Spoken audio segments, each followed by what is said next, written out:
مهرجان منارات السنة في دورته الرابعة. بالنسبة للبرمجة اخترنا 9 أفلام من 7 جنسيات متوسطية مختلفة.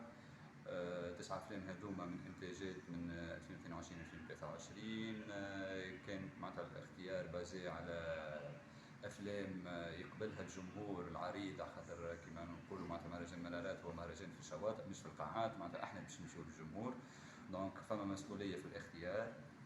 وثانيا هذا لا يمنع انه الافلام فيها قيمه فنيه معتبره واكثريتهم مشاركين في المهرجانات الكبيره، دونك ندعو للجمهور باش يجي يتفرج، وباش يكونوا فما برشا ضيوف باش يصيروا لقاءات مع المخرجين ولا مع الممثلين بتاع الافلام. الجمهور المستهدف، الجمهور المستهدف هو عامة الجمهور، هو الجمهور العادي اللي عنده أطفال قدرات.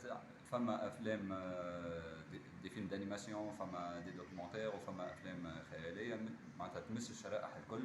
معناتها نجموا نقولوا افلام عائليه، معناتها نجموا معناتها يكونوا العائله الكل موجوده تجي تتفرج. والعروض مجانا او بمقابل؟ العروض مجانيه على شاطئ حمام الملف، ومن بعد حرق الواد، ومن بعد تواصل في شواطئ اخرى من ربوع البيئات.